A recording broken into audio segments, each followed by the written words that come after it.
The bulk of this chapter was told in flashback form, but for me, I thought it was very good to see the genius that is behind Lee. Naruto number 84, the genius of hard work. Well, hello, my brothers and sisters and flashback lovers of the Nerd Nation. I, as always, am Jim, and I'm here to bring you another review on the epic and escalating and genius of hard work written tale of Naruto. Now, our last chapter, of course, the last couple since the beginning of this volume have just been boom, boom, boom, boom, boom, just unstoppable and measurable awesome as far as the action, the fight between Gaara and Lee raging on.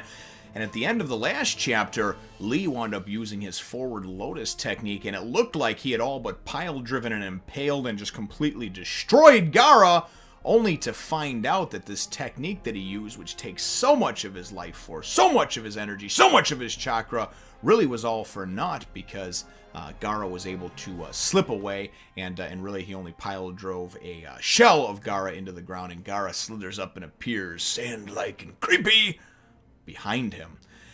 That's how things left off, and that's right where things pick up over here, and boy, this is some good stuff.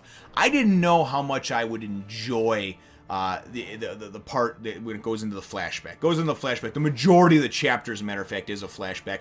It starts out, and Gaara, of course, is now, he's on the offensive. You know, he's going to come at Lee, because he knows that he's got him. Lee's got nothing left after he did that attack. And even Guy winds up explaining, because he goes and he fires some sand at him, and Lee goes and kind of tries to block it, and then eventually breaks through it to come out and start fighting again.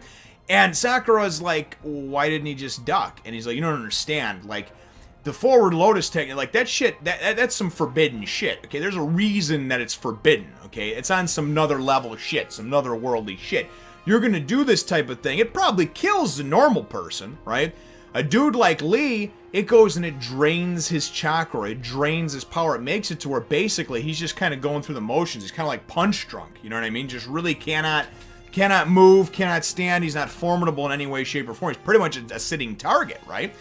So, and, you know, and Sakura, of course, is like, oh, man, that sucks, you know? And, I mean, everybody's got, you know, probably Lee included. Then it kind of goes into the flashback, and I thought this was great. It shows Lee coming up, you know, through the ranks as he was a kid and everything else, and how he was being made fun of by the other kids. And, you know, in a lot of ways, it's the typical story of, yeah, he got pushed around and bullied, and he worked hard and worked hard and worked hard, the Rocky type of story, you know? And then he kind of comes back, and he winds up, even though he's not as fast or as strong as everybody else, he works harder. And that's absolutely what the flashback is about. It is. It's about the genius of hard work, and that's really what the theme of this chapter is. The name of the chapter, I believe, is that too. And it's Master Guy going and kind of taking Lee under his wing at a certain point and realizing that even though he wasn't as strong or as formidable of an opponent as Neji, even though he's not as good, he can't really do ninjutsu or genjutsu, and he even says your taijutsu is lacking too, he realizes that he's a genius of hard work. He's proof that if you go and you just work harder and longer and harder and longer at things, that you can actually go and get up to the same level, maybe even surpass other people that may have a better gift or natural ability, natural affiliation towards that type of talent, right? And that's what I really like about this. Not just the underdog story, it just shows that perseverance and hard work pays off, right?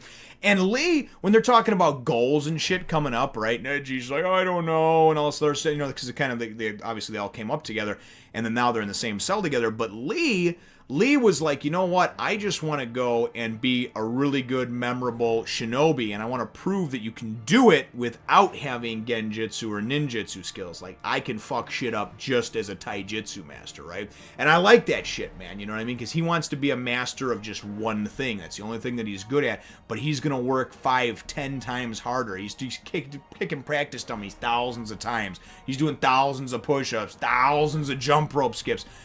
Guy's working, like I said, longer, faster, harder, stronger, whatever, and the perseverance of it is what I really like, and that's what the whole flashback takes place of. And the majority of the chapter is, from a few pages into a few pages to the end of it, it's Lee going through this flashback and then occasionally coming out of it and seeing him kind of try to dodge or taking this attack from Gaara. As Gaara, Kankuro says, you know, he's just toying with him right at this point. Gaara knows he's got his ass, you know. Well, I think like anything, like when the bad guy gives the monologue to the hero that's tied up, and tells him his whole plan and everything before the hero winds up getting enough time to loosen his ropes and escape. Same type of shit. I think that Gaara, it's going to be a pride before a fall type of thing, because here he comes at him and he knows he should just finish him off while he can, right? But instead he's toying with him. He's fucking with him, right? Why? Unsportsmanlike, no real reason for it whatsoever, just because he's pissed off and because he's a little whiny douchebag. And that's kind of how I look at Gaara, like, not really whiny in the sense of, but douchebag definitely. I look at him as one of those characters, and this opinion may change, but right now, one of those characters of kind of like this smug sort of look of indifference, like my shit doesn't stink, and he has like this sort of blood rage, you know what I mean?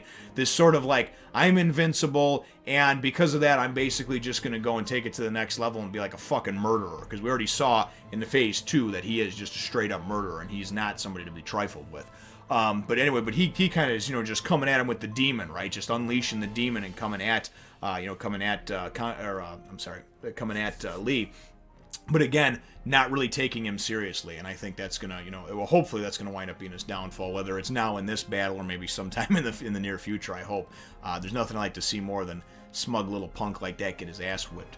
But anyway, very, very cool stuff. So the chapter winds up, he comes out of the flashback, right? And as he comes out of the flashback over here, it's really cool because he winds up then all of a sudden going, and like super speed, and you're like, what the hell? He got his speed back. And then you kind of see this inner monologue, with the word bubbles above Lee's head, and Lee's like, knowing Master Guy is watching and he's got all this pride and joy and happiness just seeing me do this is enough to give me like a second wind, right? Somehow he's able to pull it together and make me faster than I ever was before, right? And then he kind of is smiling, right? And Sakura's like, what the hell is he smiling for? And Guy's like, yeah, he's smiling because the Lotus, there's going to be a second coming of the Lotus, right? So I'm thinking, oh, shit, here come the motherfucking cops. So what the... Anyway, sorry, a little old Easy E there for you. But anyway, well, I might be a little bit, might be dating myself as far as age-wise and whatnot, but Easy-E, you gotta look that shit up, man. So this was on a solo album. He was back with NWA back in the day, and I always remember this line from one of his songs. Oh, shit, here comes the motherfucking cops. So I dash, I ducks, and I hides behind a tree, making sure the motherfuckers don't see me. Anyway, it was just like it's like the silliest, goofiest ass lyrics, but I guess you had to be there. Anyway, nonetheless, very, very cool stuff and a great way to end off the chapter over here. And my chapter question for you, brothers and sisters, is ultimately, what are your thoughts on the genius of hard work, the perseverance, and really what Guy talked about and attested to? Because even Guy said at one point he was never as good as Kakashi and always wanted to be as good as him and be formidable and be able to go against him, just like Lee with Neji. So we know that obviously Guy's now on that next level of shit, and he must have worked hard to get there. He sees a lot of that, I think, in his pupil. What are your thoughts on hard work and perseverance and just kind of being the genius behind being able to get to your goals? So leave your answer to that question in the comments down below. Feel free to hit the thumbs up, the like button if you should think that I deserve it, and subscribe if you haven't done so already. Shame on you. Oh, but who said that? Anyway, we look forward to catching all of you in the next Fun Nation. Without all of you, none of this would be possible. Thanks for watching.